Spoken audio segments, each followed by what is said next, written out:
Shalom MCCers dan pemirsa semua yang selalu setia melihat kanal YouTube dari Gereja MCC. Selamat datang di podcast dalam program Minggu Sembayang Rumah Tangga.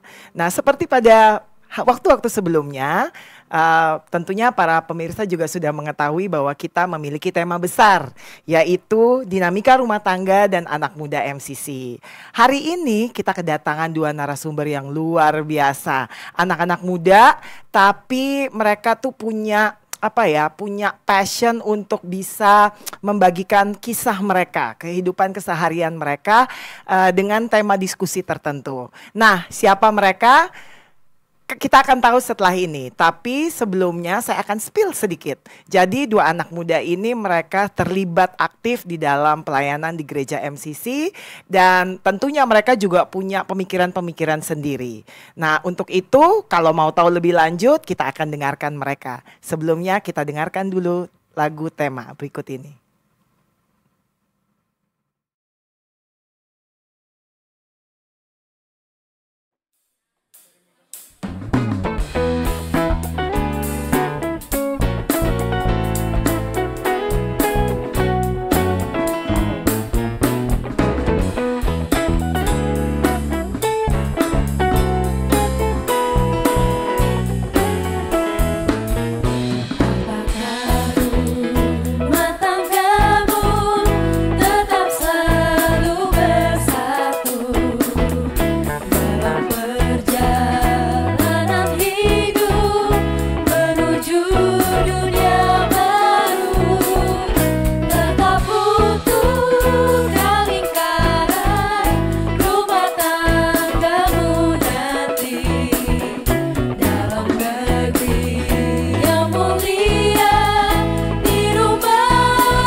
Hai MCCers, seperti tadi sudah saya janjikan sebelumnya bahwa kita akan berdiskusi dengan dua narasumber yang mewakili suara orang muda. Kita akan berbicara mengenai bagaimana altar dalam keluarga. Sesuai dengan tema kita pada hari ini yaitu kembali ke altar hidup dalam Yesus. Nah, dua anak muda yang luar biasa ini kita kenalan langsung yuk. Halo, selamat datang di podcast MCC. Boleh memperkenalkan diri masing-masing.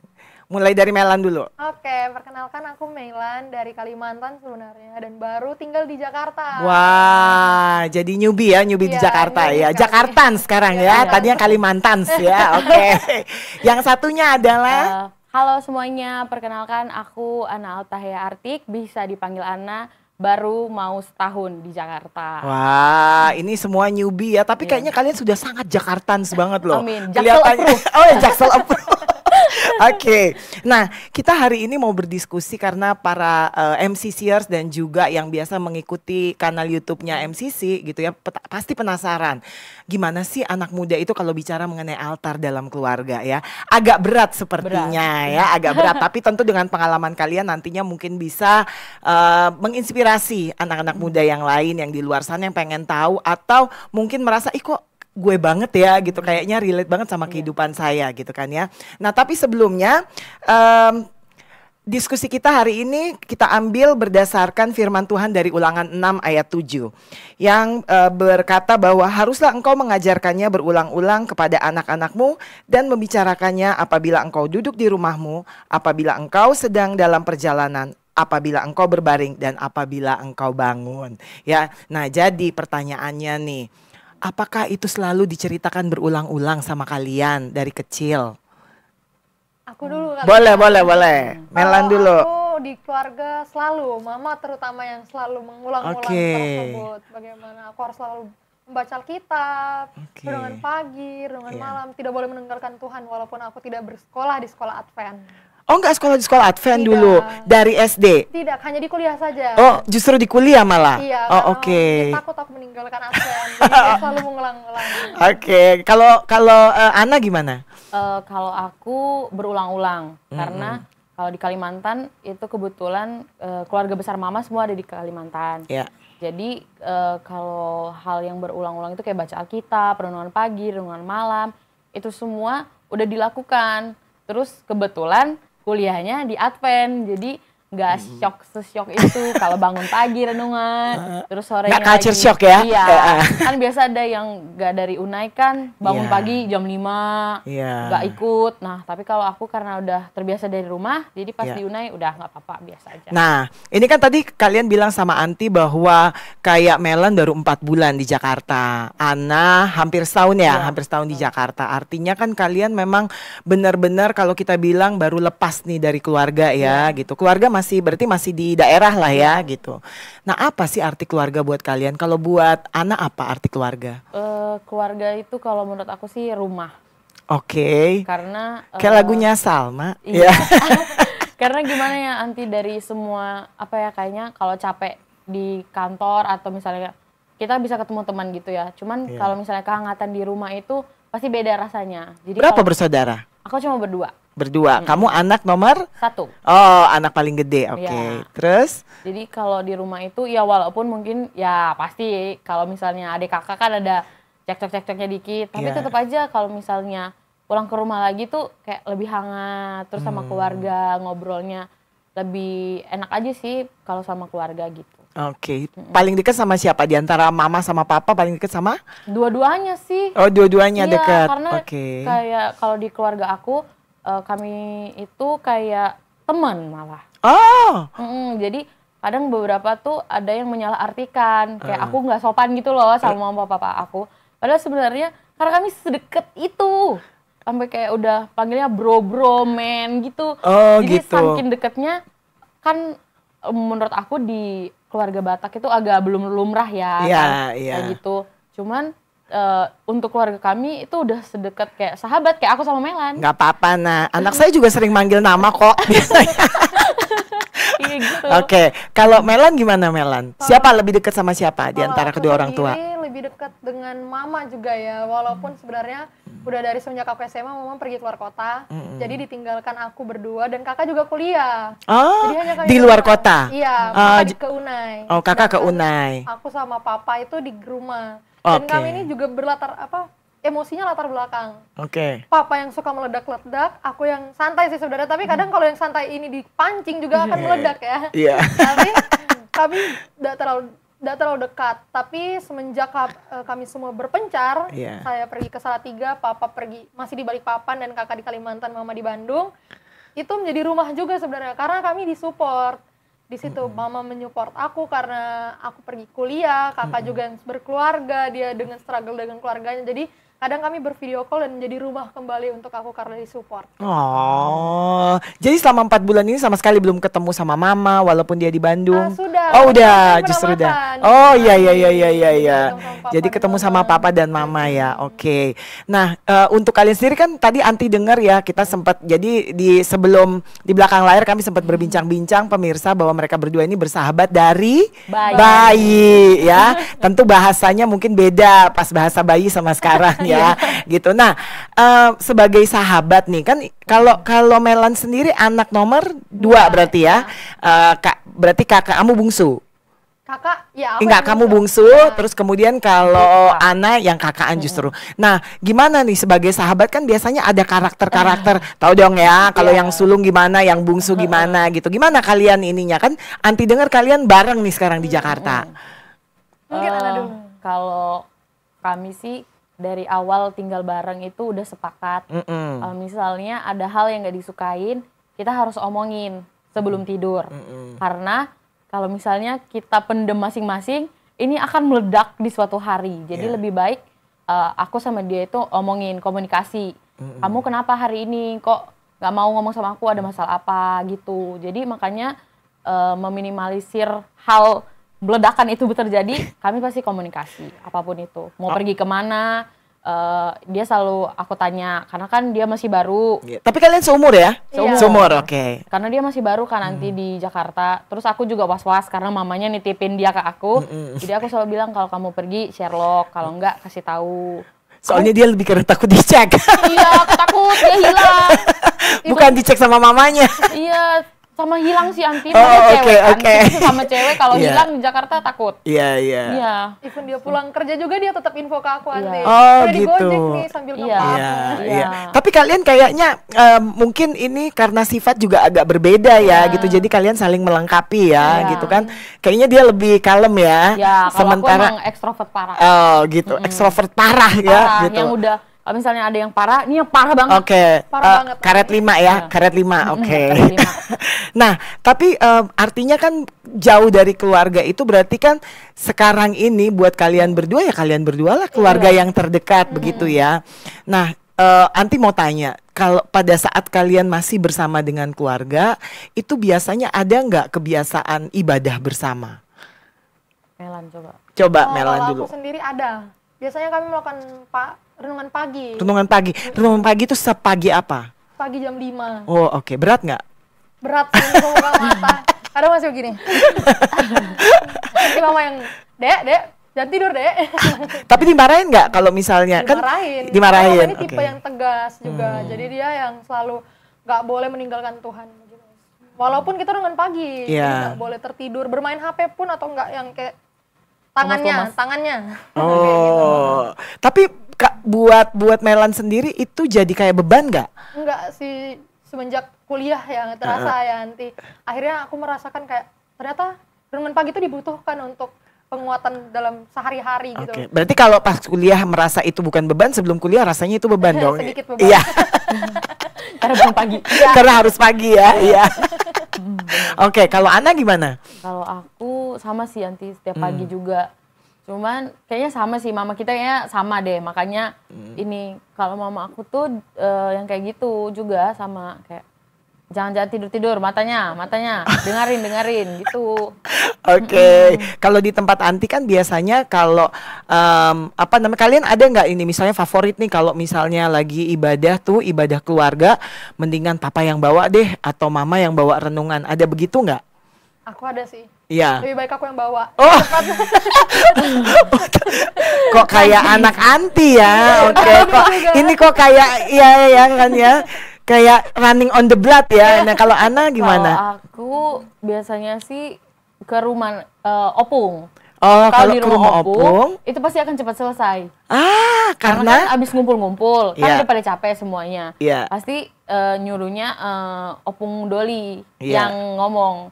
Karena pasti itu udah mencakup semua. Dia yang MC, dia yang baca, dia yang berdoa. Multi talent opung Doli ya. Wah. Dan cepat semuanya. Kayaknya perlu diundang deh dia ke sini, beliau ke sini ya.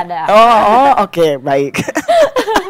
Iya sih, biasanya opung Doli sih. Opung Doli ya, itu yang. Jadi itu favorit kamu kalau misalnya lagi nih. Yang paling kalian sebelin kalau lagi renungan siapa? Kalau di tempat anti kan anti tuh, karena anti yang paling lama dan panjang gitu. Jadi anak-anak suka nggak sabaran. Nah kalau kalian? Aku sih mama. Oh iya, ibu-ibu memang ya. Karena kita harus membaca lagi ayat-ayat yang ada di renungan paginya.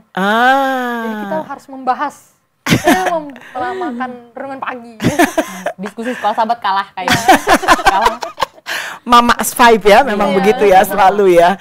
Oke. Kalau aku sih kayaknya nggak ada sih, karena rata-rata tuh berdoanya kayak udah bukan template sih, jadi udah tahu ini bagian ini, bagian ini, bagian ini, amin. Paling agak lama kalau misalnya ada doa Bapa Kami sih, terus nyanyi lagi, nah itu sih biasa lamanya. Tapi biasanya nggak ada sih doa dan lain-lain, ya sama-sama aja baca-baca semua.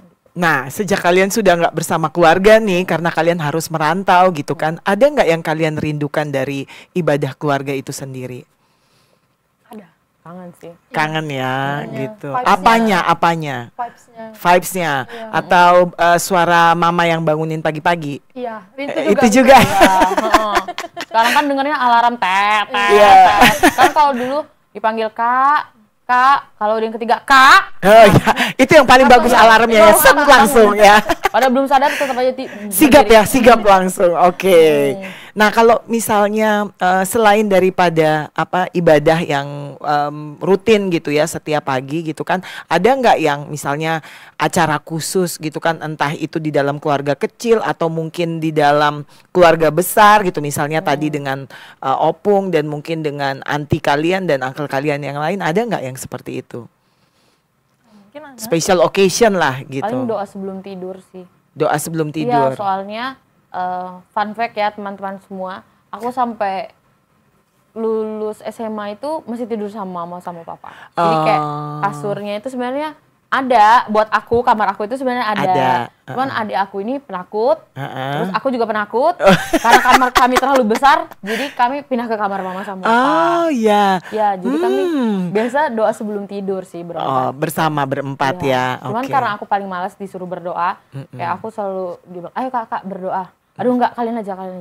Jadi pas sudah jauh dari mama sama papa ini kayak, kenapa ya kemarin-kemarin aku nggak berdoa aja ya kalinya gitu kangennya. Iya, kalau Melan? Kalau kami nggak ada nih. Mungkin karena kurangnya dekat kali ya.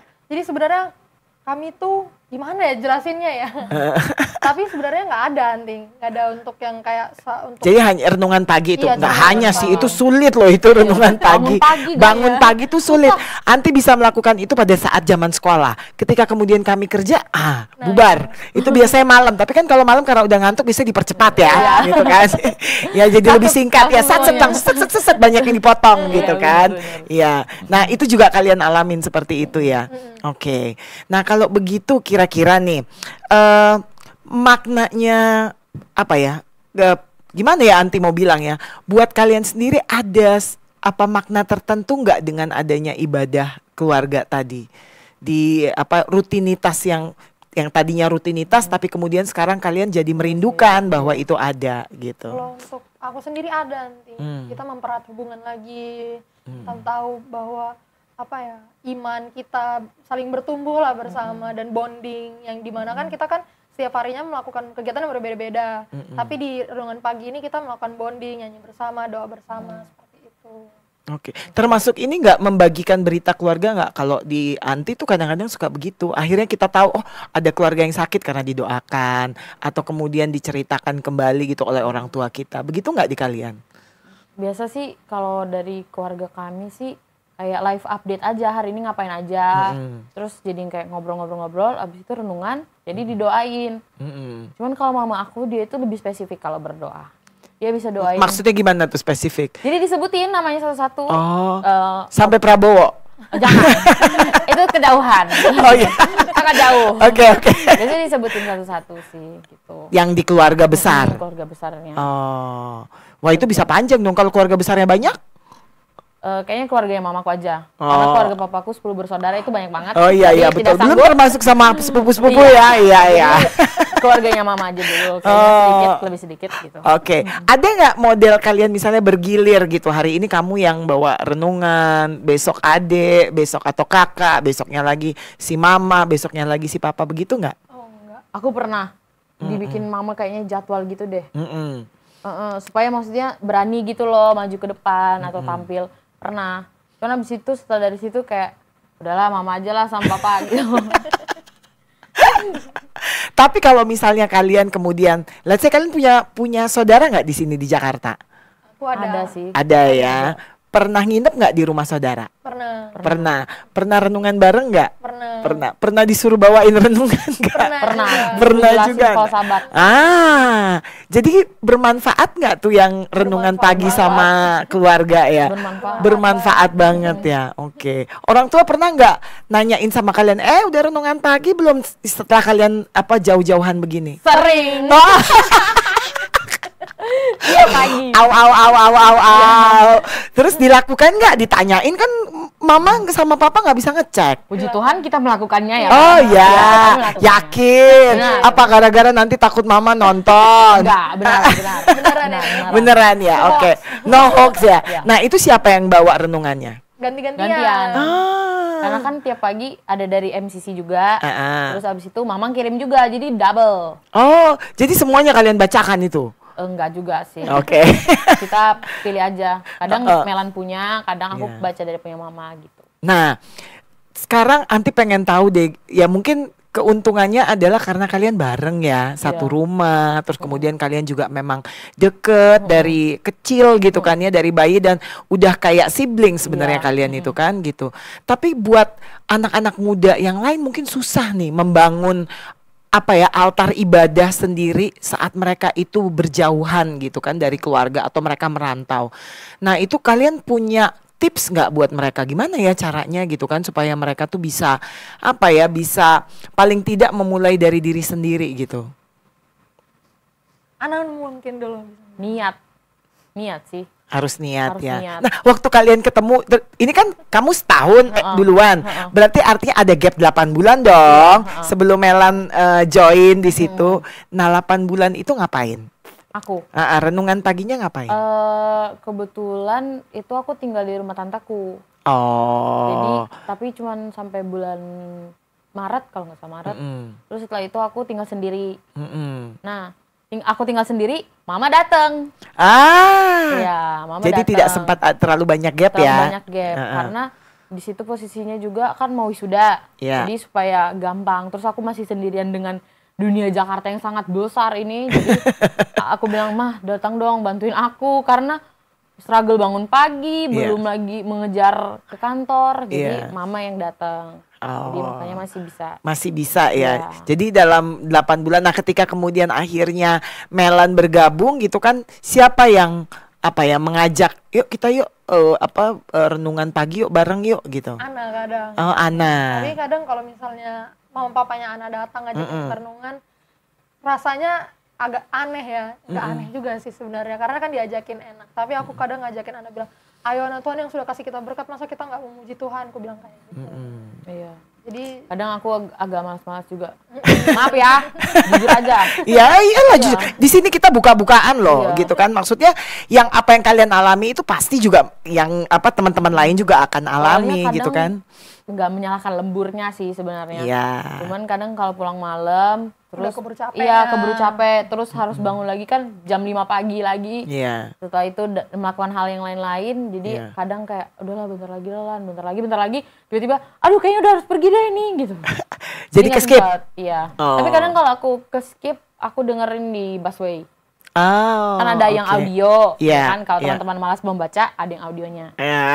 Tuh salah satu tips ya dengerin lewat audio. Tapi pernah nggak yang benar-benar ada nggak masa kalian yang jenuh banget gitu, terus yang kayak ya udahlah gitu, kalau kayak di rumah kan mau nggak mau ya terpaksa gitu kan karena memang ada orang tua yang maksa kalian untuk ini. Tapi dari kalian sendiri itu lalu kemudian ada masa ketika kalian jenuh nggak? Kalau sejauh ini aku belum sih, Anti. Belum ya? Karena hari ini selalu berat. Tiap hari selalu berat mungkin ya. Entah emosi dari mana selalu berat, jadi memang membutuhkan renungan pagi dan gak pernah jenuh. Jadi buat kamu renungan pagi itu sebenarnya juga salah satu relaksasi? Iya. Lebih tenang? Lebih tenang. Oke. Kalau Ana?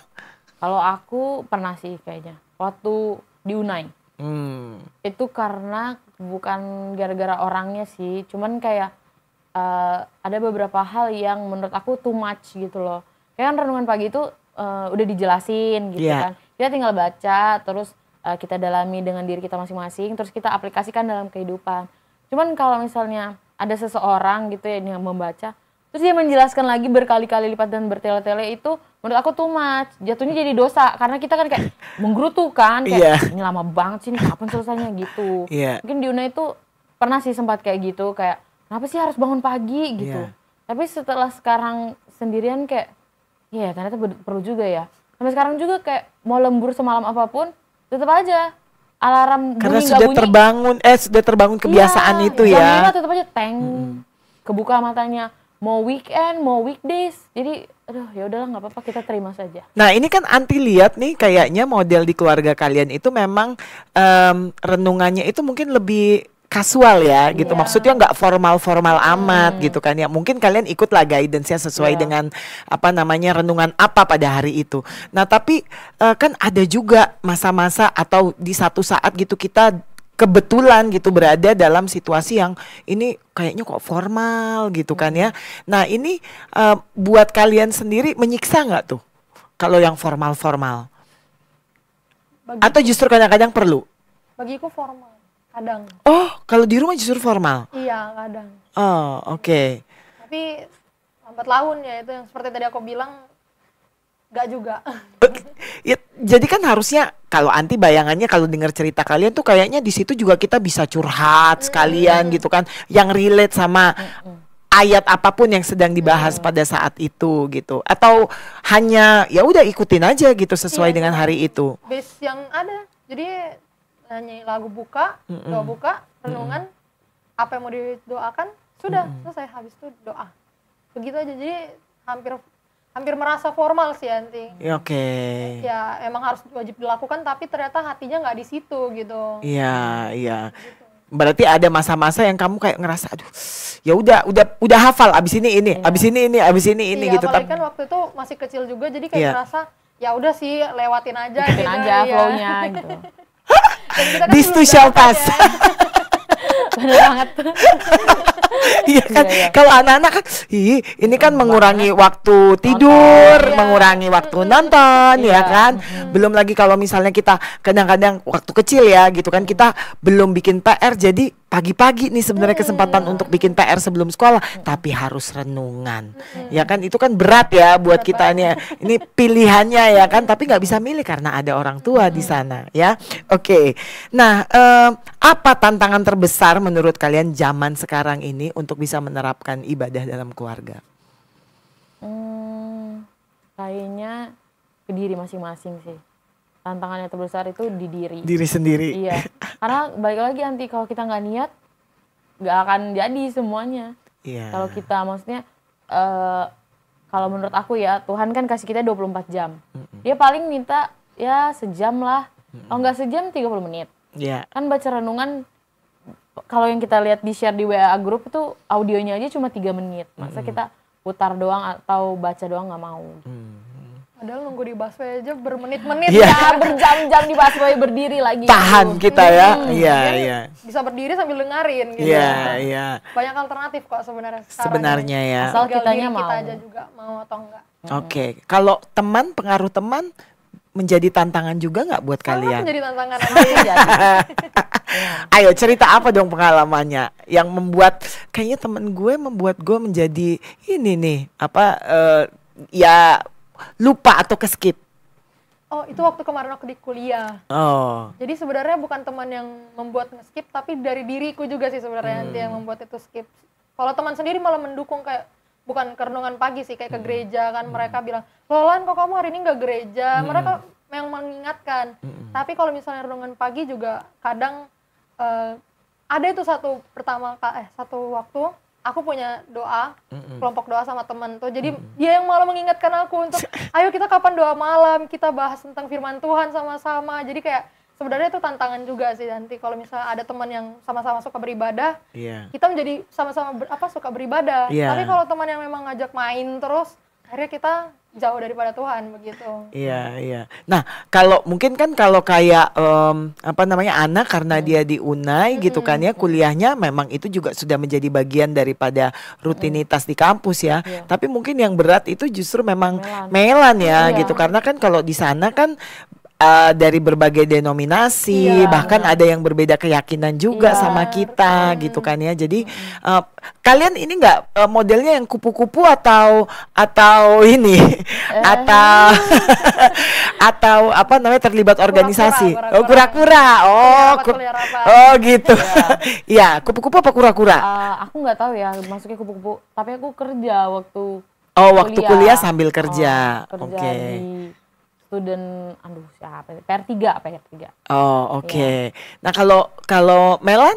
Kalau aku lebih ke gak ikut organisasi di dalam kampus, tapi ikutnya di luar. Jadi supaya bisa sambil rebahan juga ngerjain tugasnya.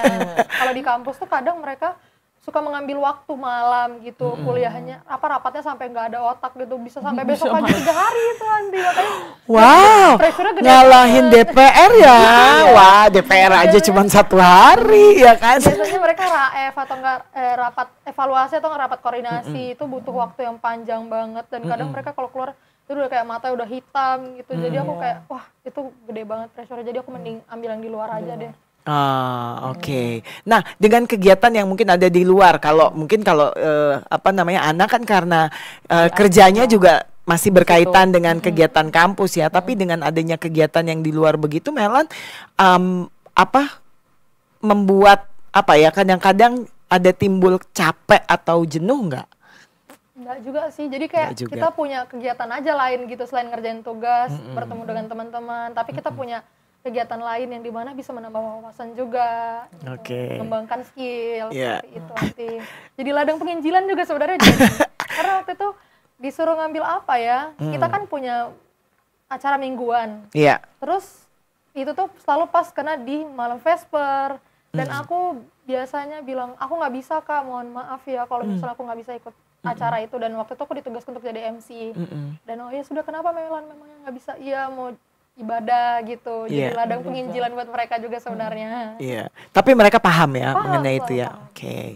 Karena memang kayak di tempat Anti pun begitu, ada beberapa mahasiswa juga yang karena harus beribadah di Sabat gitu kan. Ini malah parah Sabat ya, tapi ada kegiatan kampus yang menjadi bagian daripada projectnya mereka gitu kan, dan itu kan tidak semua bisa menerima gitu. Mungkin kalau kebetulan lagi ketemu sama dosen yang paham dengan itu, mereka bisa gitu kan ya, bisa gitu kan, bisa dialokasikan lah gitu. Tapi kalau yang enggak kan sulit ya. Makanya itu Anti bertanya ke Melan, ya selalu ada kemungkinan seperti itu kan. Tapi untungnya Anti di kuliah kemarin kami sempat mau ujian hari Sabtu, terus kami tuh ada 2 Advent. Iya. Terus habis itu dibilang ada nggak yang selain Melan dan teman yang Advent juga. Akhirnya ujian itu dipindahkan dari Rabu. Wah, karena itu ya, karena Advent. Padahal kalian hanya berdua. Ya, berarti ya Tuhan yang bekerja di situ, dan ya kan? Gimana teman juga yang mengingatkan, Bu ini ada yang Advent Bu, yang dia Sabtu nggak bisa. Orang lain. Iya, orang lain. Orang lain justru ya. Iya. Ya makanya berarti kan Tuhan bekerja melalui dia gitu, supaya diingatkan ya gitu. Karena kan ya gimana 2 dibandingin berapa puluh kalian di dalam 30-an something kan gitu ya.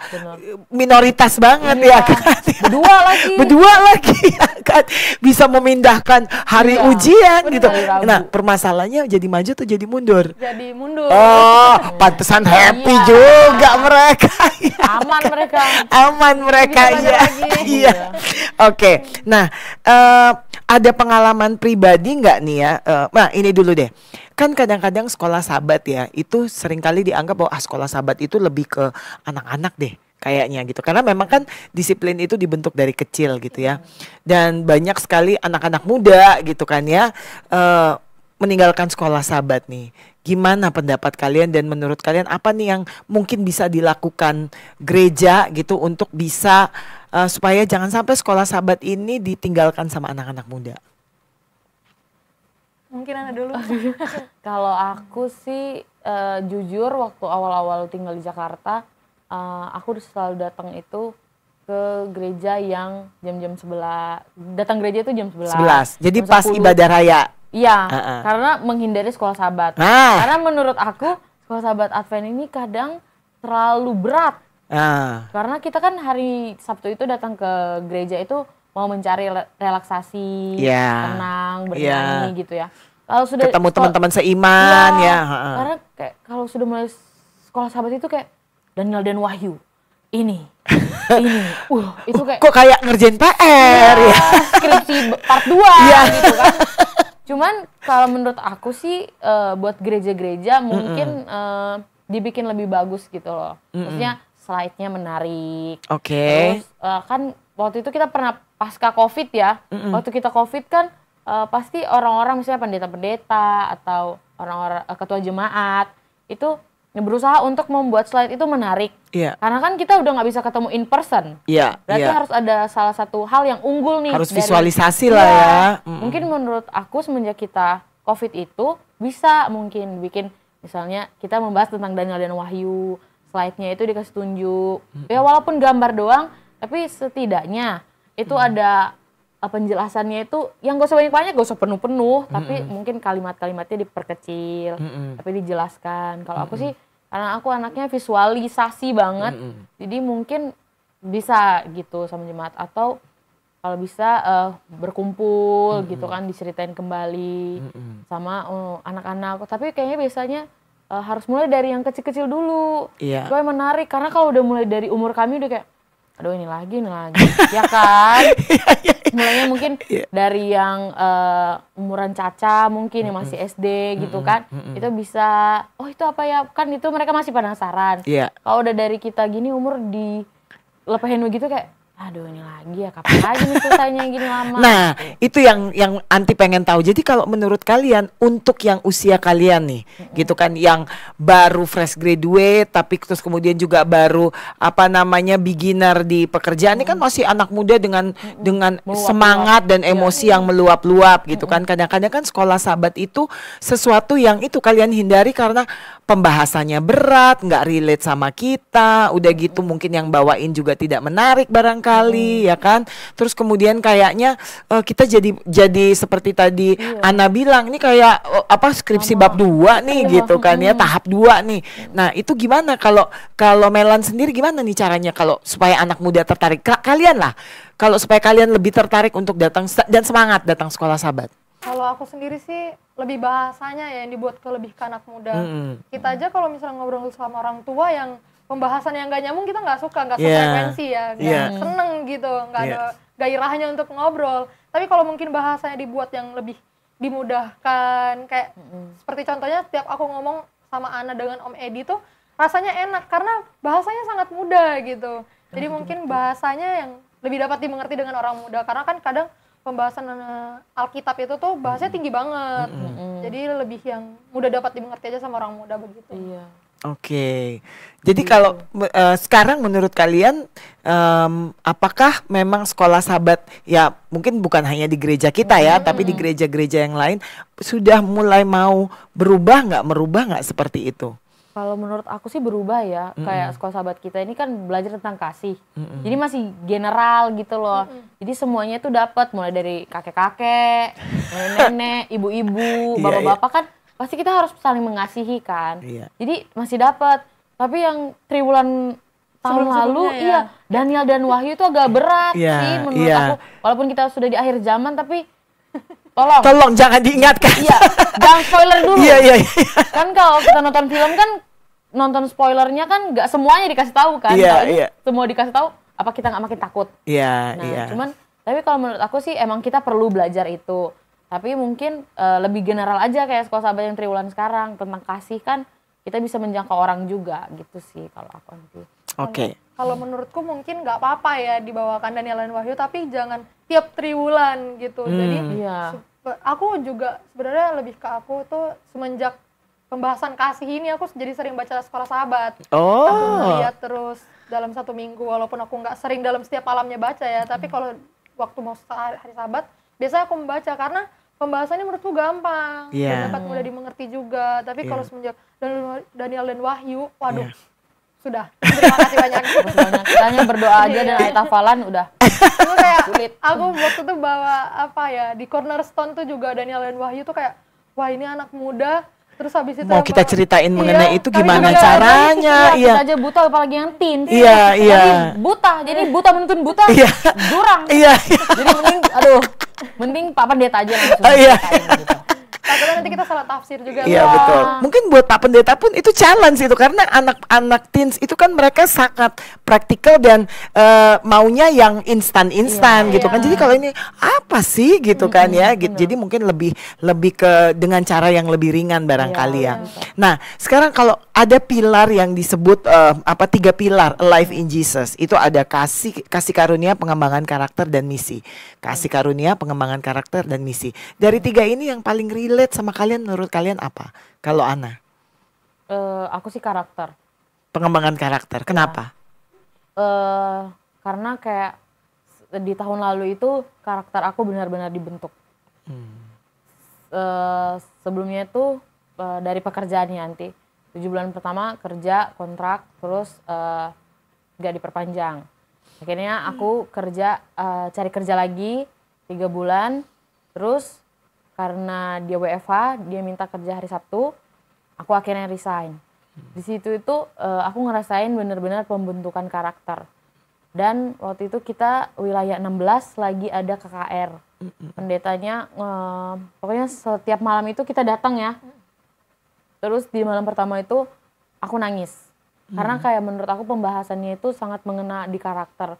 Kayak kamu jangan khawatir. Kita kan sebagai anak muda kan khawatir ya. Iya. Terus kemarin udah sempet kerja, tiap bulan udah dapet duit, udah tinggal, udah gak sama orang tua, udah bisa hidup sendiri. Terus tiba-tiba gak ada lagi nih yang kasih duit. Terus Melan juga lagi cari kerja, aku yang narik dia lagi dari Salatiga. Jadi aku harus bertanggung jawab kan dengan dia. Iya. Jadi aku yang kayak, aduh Tuhan, aku gimana ya karakter aku. Di situ tuh aku benar-benar dibentuk kayak pendeta itu, seakan-akan tuh Tuhan yang ngomong, kamu gak usah khawatir. Hari esok itu, hari ini tuh ada kesusahannya, tapi gak akan ikut untuk hari esok. Itu di situ aku ngerasain benar-benar karakter aku itu dibentuk. Terus aku bersyukur banget ketemu sama MCC. Karena waktu itu udah lagi sedih-sedihnya. Galau-galaunya. Iya. Terus makan juga masih mikir. Iya. Mau bayar kosan juga mikir. Iya. Jadi setiap sahabat datang ke MCC itu, makanan MCC itu enak guys, beneran. itu sangat membantu banget buat sangat membantu, iya. Beneran. Betul. Jadi pas jangan kan sama anak kosan, kita yang udah lebih gede ini juga kalau lagi stres makan enak itu adalah relaksasi. Iya. Jadi waktu gereja di MCC sebenarnya waktu itu udah pernah datang waktu sebelum ada Melan. Iya.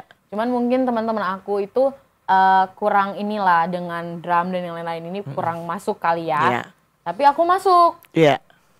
Akhirnya aku datang lagi 2 kali sendirian. Terus kayaknya bisa deh gereja ini. Cuman sama siapa? Yeah. Akhirnya aku ajak Melan. Melan pertama kali datang ke Jakarta, aku langsung bawa ke gereja sini. Oh. Akhirnya malah bertahan di sini. Iya. Jadi makanya, puji Tuhan. Makanya aku bersyukur banget. Mungkin kalau dibilang MCC itu dia jadi keluarga kedua aku. Karena di sini itu orangnya udah baik-baik. Terus aku juga dirangkul sama om-omnya, anti-anti semua, sampai yang kecil-kecil juga kita udah kayak keluarga di sini. Jadi menurut aku ayolah gereja-gereja yang lain rangkul anak-anak mudamu. Karena kalau kita nggak merangkul, apalagi untuk umur-umur kami itu rentan untuk keluar kan. Betul. Jadi kalau misalnya tidak dirangkul dengan baik, ya siap-siap untuk melihat anak-anak muda ini di gereja lain.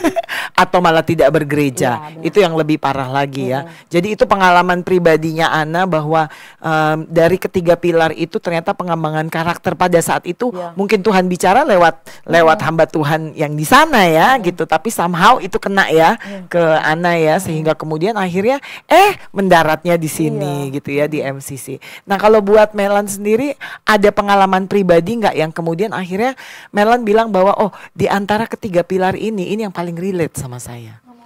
Tante tadi itu 3 pilar apa? Ada kasih karunia, ada pengembangan karakter, ada misi. Oh, aku keduanya. Misi dan pengembangan karakter. Karakter, ada 2. Ya, Oke. Mungkin baru-baru terjadi aja ya, karena aku kan juga fresh graduate, sambil nyari kerja. Aku kemarin waktu sebelum tanda tangan kontrak, aku tanya, Kak, working hour-nya kayak gimana? Terus habis itu mereka bilang kalau misalnya kerjanya 6-1, 6 hari kerja, 1 hari libur. Waduh. Dan liburnya harus di weekdays. Aku langsung kayak, di weekdays terus kerjanya kayak gimana? Aku menatap kepada HR-nya, tapi melotot. Kan gak lucu ya. Tapi kalau ditanya HR, kamu melotot sama saya? Enggak, ini saya frame-nya emang begitu ya. Ngibulin. Tapi ternyata ada yang membawa kayak gitu. Tuhan menunjukkan ada seseorang kakak-kakak, namanya dia siapa, Kak Laura. Dia nanya, terus kita gimana ini yang Kristen, gerejanya harus bagaimana? Oh, itu bisa mungkin gerejanya ambil untuk yang minggu, ambil gerejanya hari sore gitu kan. Terus tapi paginya tetap kerja? Iya, tetap kerja. Terus habis itu aku bilang, aku bilang, kalau saya gimana ya Kak, soalnya saya Advent dan harus bergereja 1 hari full dari Sabtu. Saya bilang kayak gitu. Terus habis itu dia bilang, oh mungkin ada case-nya juga yang sama kayak Melan. Dan akhirnya didiskusikan sama, ada namanya Pak Erwin, dan dia bilang, oh boleh, kamu akhirnya liburnya pindah aja ke weekend, begitu. Akhirnya aku ngerasa kayak, oh terima kasih banyak Tuhan, walaupun aku sempat melotot kepada HR-nya ya, dan membawa kesan yang jelek menurutku. Terus habis itu selama rekrutmen juga tuh sebenarnya aku ngerasa kayak, ada yang kemarin FGD aku bersin besar di depannya panelis, itu kayak rasanya, oh ini kayaknya bakalan dikurangin, ternyata masuk top 10 juga kayak gitu. Jadi sebenarnya ada juga banyak mujizat yang Tuhan tunjukkan ya. Jadi kalau misalnya kayak Ana bilang kemarin di KKR dia ngerasa terpanggil, aku juga. Aku setiap mendengarkan lagu rasanya pengen menangis gitu, kayak Tuhan kok belum, ya walaupun juga masih terlalu sebentar ya untuk mencari kerja ya, tapi rasanya kok kayak berat banget gitu. Dan kayak lama banget gitu ya. Terus posisinya kita berdua tuh sama-sama gak punya kerja. Aku resign, dia juga nyari kerja. Yang benar-benar kayak desperate banget. Ini Tuhan, dan pasti kalian anxiety-nya tinggi kan. Aduh, dapat gak ya? Tiap hari buka LinkedIn, tiap hari masukin ini gak masuk-masuk. Tiap hari nge-email. Dipanggil interview sampai gambir banget. Sampai aku tersesat ke Tanjung Priok. Gak apa-apa, kalian jadi expert di dalam ini interview nantinya. Tapi ternyata aku dibentuk karena itu. Aku menyebarkan misi kepada teman-teman yang kuliahku juga. Aku menyebarkan misi kepada teman-teman kerja mungkin nantinya. Aku dibentuk karakternya karena aku harus selalu mengandalkan Tuhan. Apapun yang terjadi, kayak sebenarnya aku juga di placement nantinya juga di mana itu, kota wisata. Terus habis itu aku harus tetap mengandalkan Tuhan di sini. Karena kan mungkin ke sana setelah aku melihat, wah transportasi umumnya sangat jauh juga ya. Aku ngeliat, wah 2 jam. Bagaimana kalau misalnya aku dapat shift malam, terus habis itu transportasi umumnya sudah nggak ada gitu. Jadi sebenarnya di sini aku dibentuk karakternya harus selalu mengandalkan Tuhan. Bagaimana juga nanti aku menghadapi klien, aku harus tetap sabar dan mengasihi mereka ya. Karena kan kadang kalau misalnya aku ngomong sama anak, aku ngerasa diriku tuh kayak sekali pancing gitu keluarlah emosiku. Aku takutnya kalau kliennya ini nggak ngerti-ngerti, aku marah ke dia. Trial aku bilang kalau di kosan, kamu kalau sebelum ketemu klien trial aja sama aku. Kalau kamu bisa marahin, kalau klien nggak bisa. Jadi mungkin di situ pengembangan karakterku harus selalu mengandalkan Tuhan. Selalu, ya bergantung aja lah sama Tuhan.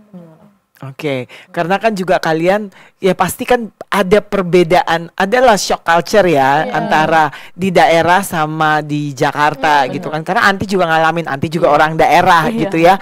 Tapi 20 tahun yang lalu ya gitu ya.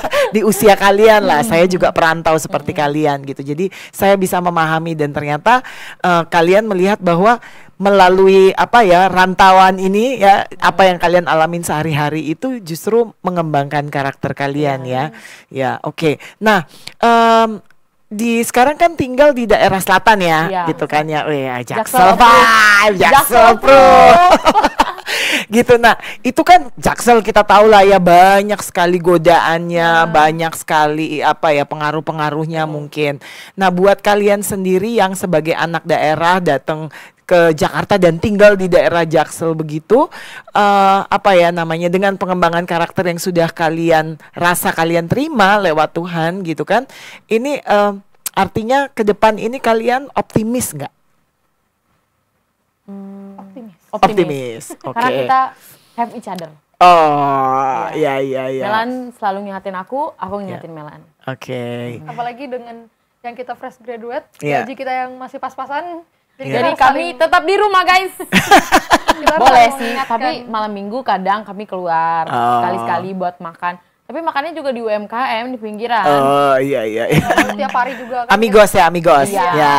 Mungkin kalau misalnya ada kayak kafe-kafe baru, aku mungkin nggak bakalan. Ana nih yang suka FOMO ya dia. Aku guys, karena TikTok banyak banget, apalagi di Blok M kan banyak banget hal-hal baru di Blok M. Betul. Cuman kadang aku yang saring. Sebentar ke Blok M ya kan ya. Cuman aku kadang saring, kadang aku kirim aja ke TikToknya Melan supaya kadang kalau keingat, Lan yang ini gitu. Tapi nanti aku yang ngingetin lagi, udah nanti aja itu paling hype-nya bentar aja gitu. Iya, nanti hilang lagi. Tunggu nggak rame karena bisa ngantri sampai 2 jam guys. Percayalah Blok M itu tidak, apalagi weekend 2 jam. Tidak. Apalagi kalau dibandingin, kalau Anti kan masih di Jawa tapi daerahnya sepi ya gitu, yang sama lah kayak di Salatiga gitu ya. Ke satu tempat itu kan kita deket-deket ya. Kalau di sini kan kayaknya udah pun jaraknya jauh, ngantrinya panjang. Pas di kasir paling banyak boleh pesen 2 ya, nggak boleh lebih, bener nggak? Ya kan, emosi ya kan, emosi jiwa. Iya, apalagi panas-panasan, udah pun bawa payung kita tetap aja kan ya, udah emosi. Bajunya bagus. Ternyata pas ini tutup habis ya, atau hanya boleh 1. Aduh, nggak bisa gitu kayak. Oke, nah sekarang nih udah pada punya pacar belum? Belum. Weh, pemirsa, ada 2 anak cantik ini masih single ya, jombloers ya. Nah, kalian kalau misalnya nanti Tuhan izinkan untuk berkeluarga gitu kan ya, tentunya kan kalian pengen membawa dong apa kebiasaan-kebiasaan positif ini. Konsep ibadah keluarga seperti apa yang pengen kalian terapkan kalau nanti kalian punya keluarga sendiri? Mungkin aku bisa menjawab ya. Atau start dari kalau punya pacar deh. Bisa aja kan, pacar kita bisa seiman tapi belum tentu dia punya pandangan yang sama dengan kita. Ya. Kalau aku mungkin kalau dari pacaran bisa doa sama-sama, kita saling evaluasi tentang hubungan, kita makin jauh nggak dengan Tuhan.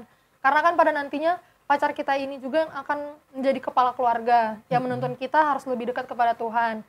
Jadi harus lebih, menurutku konsepnya sering-sering doa bersama. Tapi nanti kalau mungkin sudah punya anaknya ini harus diajak interaktif ya, untuk renungan pagi. Tapi mungkin renungan paginya bisa lewat renungan pagi kindergarten atau enggak primary kayak gitu-gitu. Jangan ngambil orang tua dulu deh, karena sendirinya juga masih pusing dengan pelajarannya. Jadi mungkin ambil orang yang masih kecil-kecil dulu. Gitu. Oke. Nah kalau Ana gimana? Apa konsep ibadah yang ideal nanti yang pengen Ana terapkan? Kalau aku sih dari dulu kalau punya pacar, aku pengen banget video call-nya sambil baca Alkitab. Wah. Pengen banget. Cuman karena belum punya pacar, jadi baca masing-masing dulu ya. Tolong ya pria-pria di sana yang suka baca Alkitab dan ingin berdiskusi, Ana terbuka untuk diskusi. Boleh hubungi di bawah. Ya aku sih pengen mau itu sih Anti. Pacarannya diawali dengan Tuhan, karena kan kalau mau menuju yang keserius kan kita juga harus bawa Tuhan. Betul. Terus kalau udah berkeluarga mungkin dari kalau dia masih cimit-cimit, masih kecil-kecil, mungkin lagu pujian dulu, baru abis itu baca Alkitab. Karena kami kalau dari keluarga mama aku, kami 4 bersepupu, aku yang paling besar. Nah kita itu diajarin sama Opung Boru untuk semua bisa baca calistung gitu loh, sebelum TK dengan membaca Alkitab. Belajar bacanya justru dari Alkitab. Ya. Wow. Semuanya kayak abis selesai renungan malam, kita baca Alkitab dulu 5 menit atau 10 menit. Sambil belajar baca. Iya. Walaupun kayak B-A, B-A, C-A, C, lama-lama kayak gitu nggak apa-apa. Yang penting ditungguin. Yang penting kita bisa baca, terbiasa. Aku sih pengennya begitu sih kalau dari keluarga. Terus kalau udah besar baru mungkin kayak Melan juga baca Sekolah Sahabat. Baca aja dulu, mungkin dia emang gak ngerti, tapi setidaknya dia tahu, yang aku baca ini cerita tentang Yunus, yang tentang Yohanes, gitu sih kalau aku. Oke. Pertanyaan terakhir untuk kalian berdua. Kalau di luar sana, teman-teman yang sedang mendengarkan podcast kita saat ini, mereka belum punya kebiasaan seperti itu, dan mereka pengen membangun. Bagusnya startnya mulai dari mana atau gimana gitu, yang sehingga kemudian akhirnya itu menjadi satu kebiasaan untuk mereka. Enaknya startnya itu gimana? Kalau aku sendiri dari doa malam ya. Doa malam. Jadi doa malamnya bilang sama Tuhan kalau besok pagi tolong bangunkan jadi supaya bisa renungan pagi. Kan itu kan sebenarnya niat kita sudah ada. Tapi mungkin Roh Kudusnya kita masih belum mendengar Roh Kudus. Di situ kita minta Roh Kudus untuk membangunkan kita. Jadi sebenarnya kan kita sekalian mau tidur ya. Masa kita nggak minta mimpi yang indah sama Tuhan. Jadi sebenarnya startnya di situ lebih baik sih nanti. Oke, jadi start dari doa malam minta untuk bisa selalu dibangunkan pagi, terbangun pagi supaya bisa renungan pagi ya. Kalian curhat dikit lah sama Tuhan ya tentang hari-harinya itu. Oke, nah kalau Ana gimana? Startnya enaknya dari mana dulu? Kalau aku sih tetap balik lagi ke niat. Niat. Semua itu ada di niat. Tapi kan kalau niat doang nggak dijalanin, niat aja. Pasang alarm. Pasang alarm tapi kalau ngantuk banget kan bisa dimatiin. Nah itu nggak bisa, harus dilawan. Karena aku juga awal-awal. Kalau misalnya gini, kan ada orang yang kalau pagi itu memang dia bukan morning person. Selalu bangun itu mepet-mepet. Lalu kemudian terburu-buru semuanya. Kan kalau mau baca renungan terburu-buru juga nggak enak. Kalau di balik waktunya oke nggak? Kalau misalnya yang tadinya harusnya renungan pagi, ya udah kita rubahnya jadi renungan malam aja. Sebenarnya bisa aja sih, bisa asal pulangnya itu jam-jam 7 lah. Karena aku pernah dengar teman aku bilang kalau lebih dari jam 9 malaikatnya hilang. Udah terbang kembali. Iya. Jadi usahain di jam 7. Kayak mall ya, jam 9 dia udah tutup gitu. Dia udah balik ke surga. Jadi tolong mulai dari jam 7 aja. Mungkin paling mepet lah jam 8. Tapi kalau misalnya pagi hari, kalau misalnya kamu emang nggak mau, maksudnya kan masih ngantuk-ngantuk gitu kan, ngantuk banget. pasti kan kita buka HP. Kalau buka HP, pencet aja audionya, terus taruh. Ya walaupun dengar-dengar masih sayup-sayup, kan setidaknya ada beberapa kalimat yang kamu dengarkan, berarti masih bisa. Kalau misalnya itu alternatif ya teman-teman, kalau misalnya kalian nggak mau bangun dari tempat tidur atau kamu mageran, silakan. Tapi kalau kalian masih punya stamina buat bangun, duduk, dengerin, nah itu balik lagi ke diri masing-masing. Aku sih gitu. Jadi itu niat ya, oke. Nah, pesan terakhir untuk teman-teman di sana, untuk bisa mereka membangun iman mereka dengan ibadah keluarga. Silakan. Atau renungan pagi karena itu akan jadi vitamin kalian. Renungan pagi adalah vitamin. Kalian harus coba. Kuasa Tuhan dalam tiap harinya akan selalu mantap tuh teman-teman. Kalian akan ngerasain sendiri sih. Dan itu jadi edik. Jadi edik ya? Oke.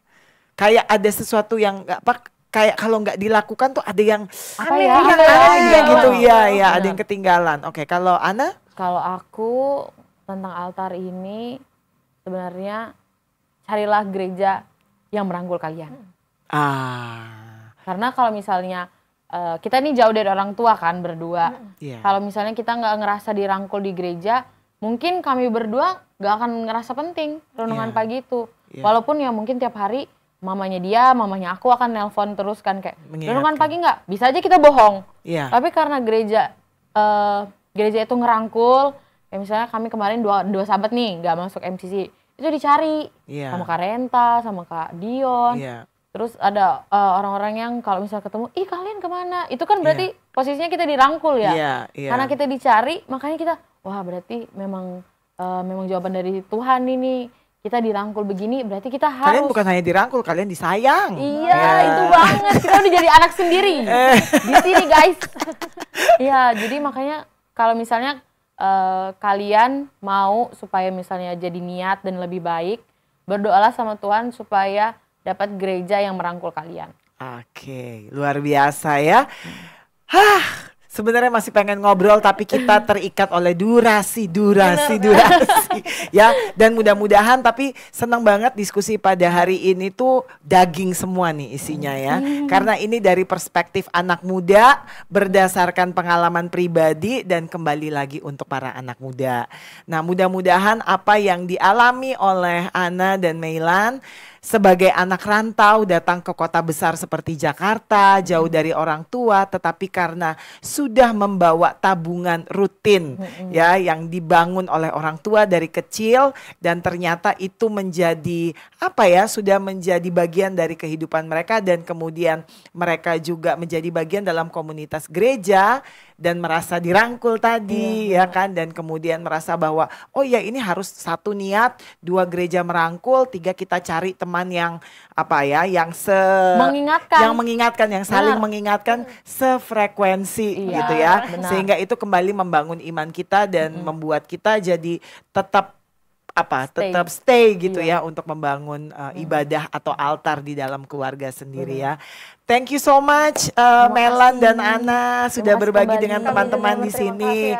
Mudah-mudahan apa yang kita diskusikan hari ini tuh ini akan membuat satu perubahan baru ya. Kita akan melihat banyak teman-teman yang mulai berubah hidupnya besok hari ya. Oke, kita tutup dengan doa, boleh? Kalau begitu Anti mau minta kali ini agak berbeda, saya minta Melan yang berdoa. Mari sama-sama kita berdoa. Bapa kami di sorga, terima kasih banyak atas pimpinanmu sepanjang satu hari ini. Kami dapat masih bisa merasakan berkat-Mu yang luar biasanya. Di sini juga kami berkumpul, membahas bagaimana kami membangun altar dalam keluarga. Biarlah Engkau membantu kami untuk terus membangun altar tersebut, dan mungkin yang belum membangun, Engkau bantu memberikan niatnya dan kirimkan Roh Kudus kepada mereka masing-masing, supaya terjalinnya hubungan baik antara kami manusia dan Engkau yang akan selalu bergantung kepada Bapa. Engkau pimpin kami selalu dalam kehidupan kami setiap harinya. Kami serahkan semuanya pergumulan kami, karena kami tahu hanya Engkau lah yang dapat membantu kami. Dalam permohonan kami, dalam nama Yesus Juru Selamat kami berdoa, amin. Amin. MCCers dan para penonton setia kanal YouTube dari MCC, terima kasih sudah bergabung dengan podcast kami pada hari ini, dan kita akan bertemu kembali esok hari. So stay tune dan jangan lupa like, comment, share, dan subscribe. Sampai ketemu, bye-bye. Thank you. Thank you.